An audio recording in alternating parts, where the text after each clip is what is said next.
Now here's your host, Bill Teegins.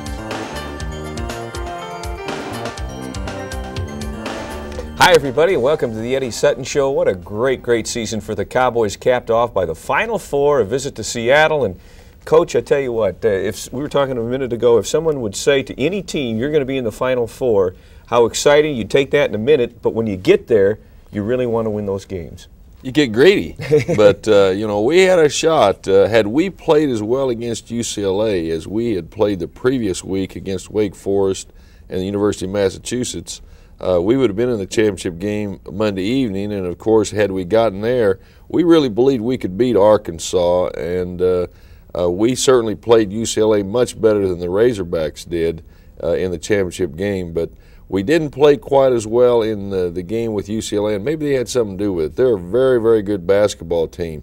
But I didn't think there was any way that UCLA would be able to beat Arkansas without Edney. Edney got hurt in our game, their fine point guard, and he was really the one that, in my opinion, was delivered the most destruction. I mean, we could not contain him. When you look at film, you never can really read how quick people are. Unless you see them in person. We knew UCLA was quick, but they were the quickest team we played all year long, and Edney was a jet. Andre Owens had a pretty good game, with the exception that he just couldn't contain Edney, and then when he did break our defense down, we didn't give as much help to Andre as he needed. What a great, though, experience to be in that. You've talked about it, you've been there before, but for the rest of us, it was the first time. What an experience. Well, you told me that was the greatest event that you had been to, and had the opportunity to broadcast, and I truly think it is the greatest sporting spectacle we have in our country. And I know all of us were disappointed, and we had more fans there than anyone else, and I think they all had a good time, because Seattle is a beautiful city. And even after we lost, I think they went out and did a lot of sightseeing, and we allowed our players to do that. We felt like that was part of their educational experience going there, even though we weren't playing any longer. But when we look back a week from now, or a month from now, or this summer, I think we're all going to realize that what a banner season this was. We won 7 straight games in postseason, won the Big 8 tournament, defeated some very good basketball teams to get to the Final Four. Won 27 ball games, finished second in the round robin of the Big 8. Just a marvelous year, and I think the one thing that all of us that love Oklahoma State would agree, that the young men that represented Oklahoma State, and we probably traveled more than any team in college basketball. We went from Alaska to Providence to Phoenix to Michigan, then in the NCAA tournament all over the country. I think over 30,000 miles, Tom Dirato said.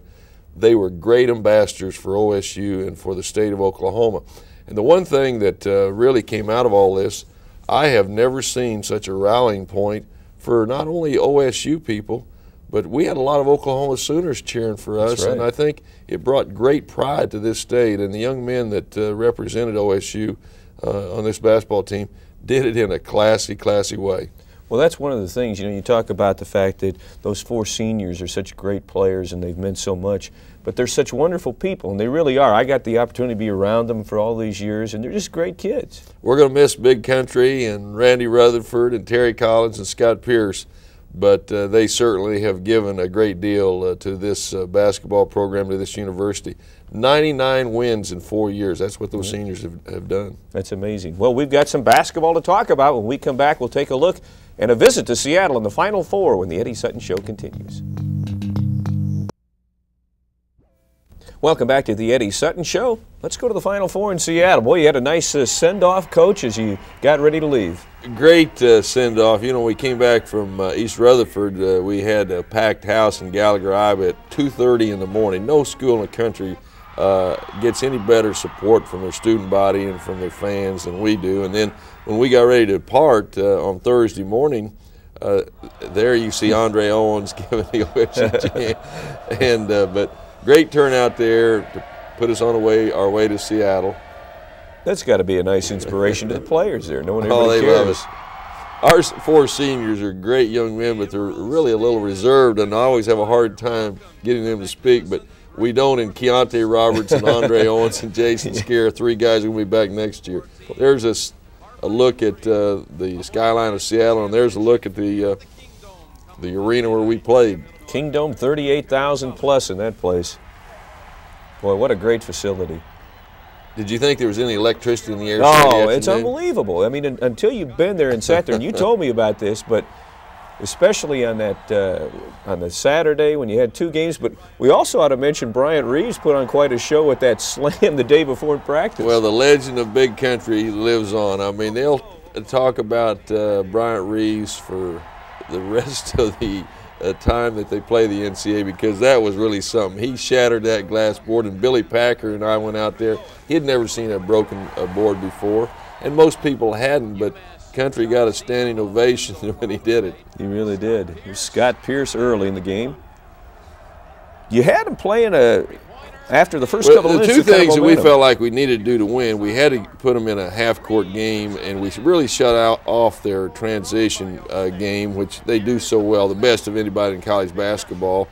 And the other thing that we felt like we needed to do was out-rebound them, which we did. We out-rebounded them, and we put them in a half-court game. Tempo was good, but we just didn't shoot the ball quite as well as we did back east. And then we just, I don't know, we just weren't quite as sharp. But I tell you what, the first half, Bryant Reeves put on a show. He had 18 points at halftime. There's Keontae Roberts. He had an outstanding NCAA tournament. And, of course, we're going to be looking for big things out of him next year. You know, Ed O'Bannon obviously is a great player, but his brother played very well against you guys.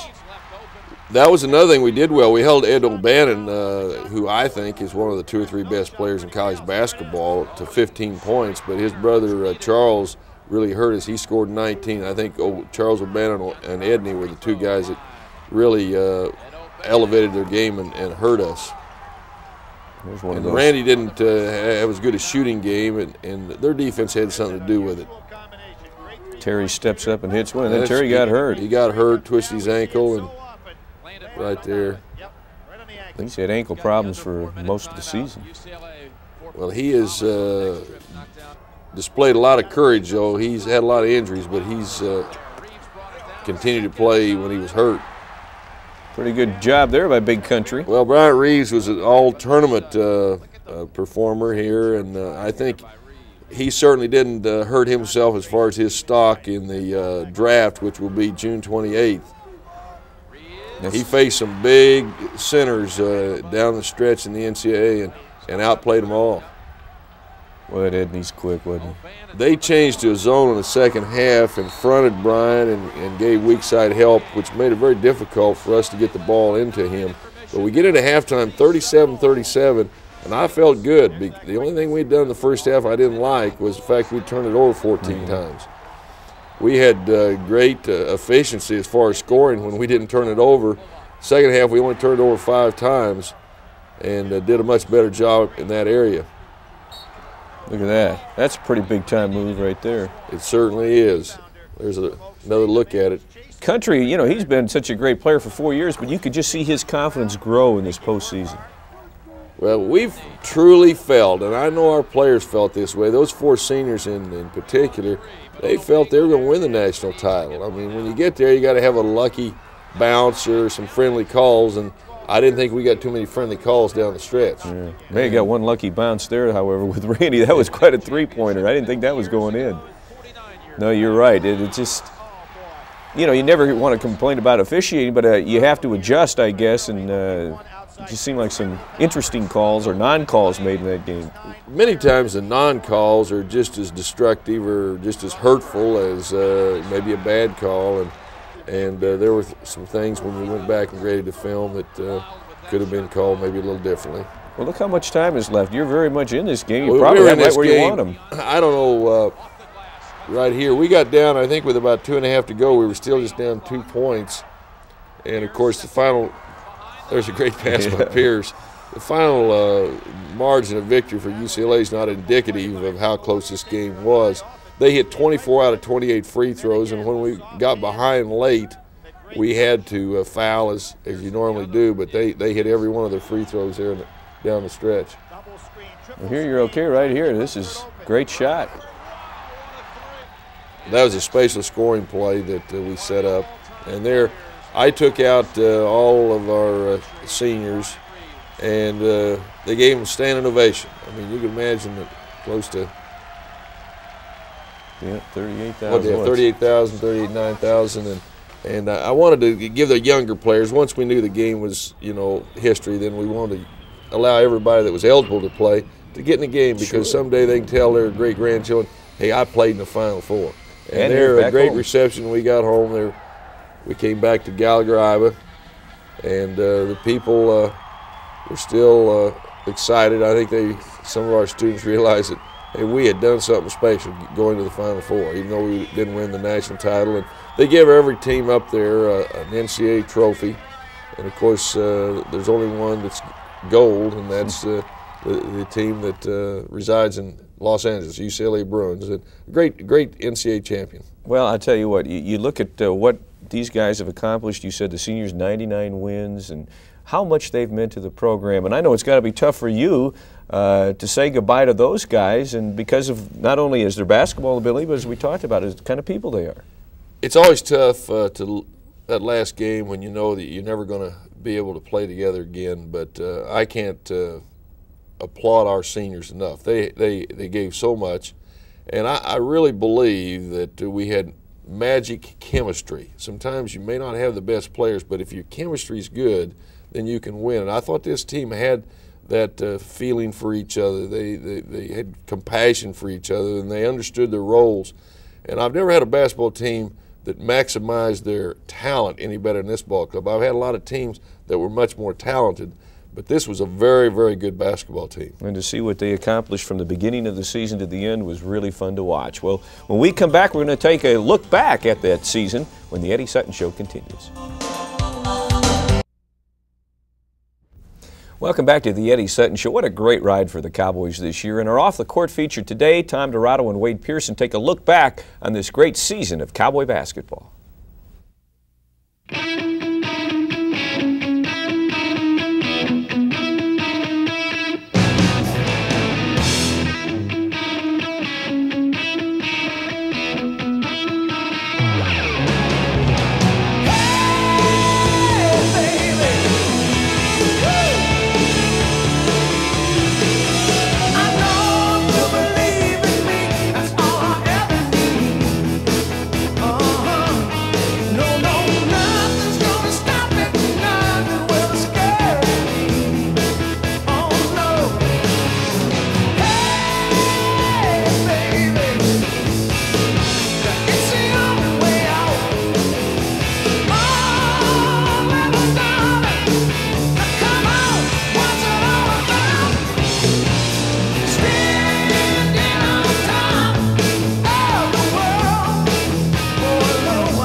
you know, Wade and Tom just put together some great pieces this year, and I know they're going to be putting together a highlight film, which I know all of our fans are going to want to get. I assume it's probably going to be another 2 or 3 weeks before they get it done. But I tell you, when you look at that footage like it, that'll send chills up and down your back. Oh, won't it? You know, there's so many emotions in the year. We were talking, Tom and I, before we started taping today, and it seems like so long ago when we were in Alaska. You know, it was Thanksgiving. It seems like years ago, but how much this team grew, how much emotion, you know, the ups and downs. It's a typical season, I guess, in some ways, because you have to go through that. But what great, from beginning to end, this thing was this year.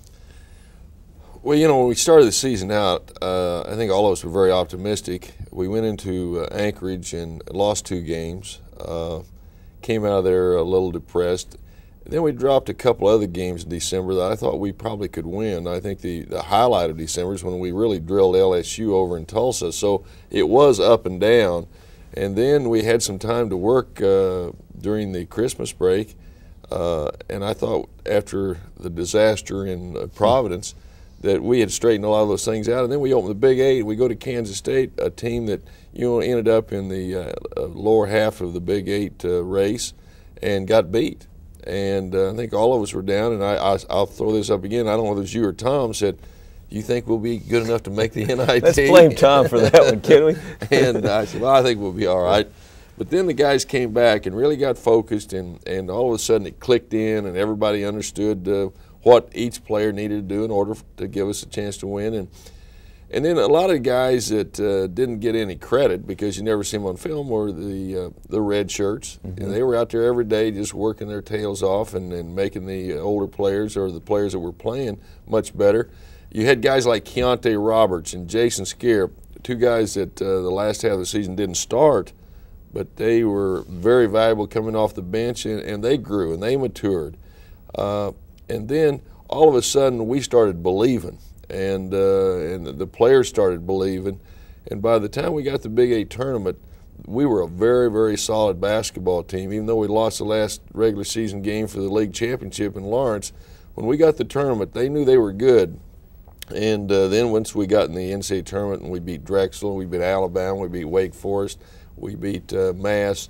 When we went to Seattle, I tell you, there wasn't a player, I don't know about our fans, but there wasn't a player that didn't believe, hey, we are just as good as UCLA, as North Carolina, or the Razorbacks. And had we played just a little bit better, we might have brought that gold home. But as I said earlier, we'll reflect back, and it was an outstanding year and a year that all of us will always remember. Boy, isn't that the truth.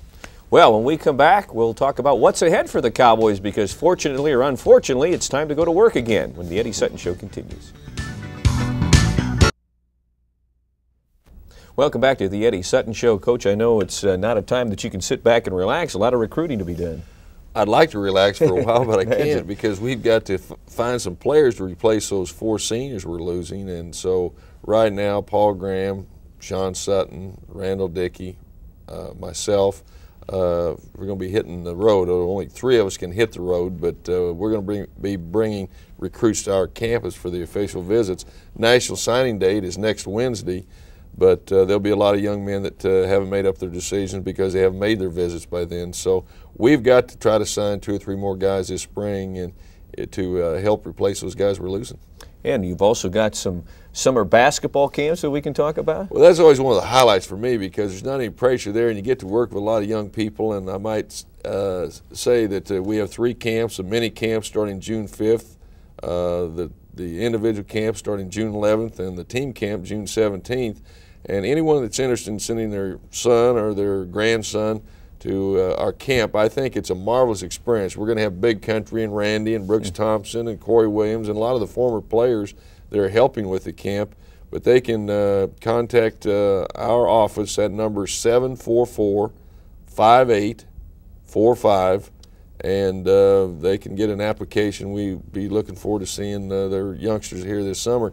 And I might also add that our basketball banquet is going to be coming up here on April 25th, right, which is not that far away. And I think a lot of our fans will be interested in coming and honoring all of our players. It's always a big event. It's a lot of fun, and they can also get reservations by calling the basketball office 744-5845. Well, I tell you what, it's been such a wonderful season, and I don't know, we got just a few seconds left. What's the one thing that you're going to remember about this year? Is there one thing that stands out above everything else? I'm not sure there's any one thing. There are a lot of wonderful memories, and gosh, you could write a book about this season, and maybe I will one of these days, at least to write a book, and at least there'll be a couple of chapters on the 1994-95 year.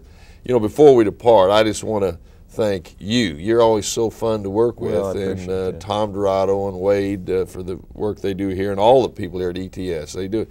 Hey, I've done a lot of TV shows. Nobody does a better job than what we have right here, and of course all of our sponsors that allow the show to be on the air, and all of our great fans. It's been a wonderful year. It sure has. Coach, thank you. It's been a great pleasure to be just a little bit a part of this, and we'll see you next season, everybody, on the Eddie Sutton Show.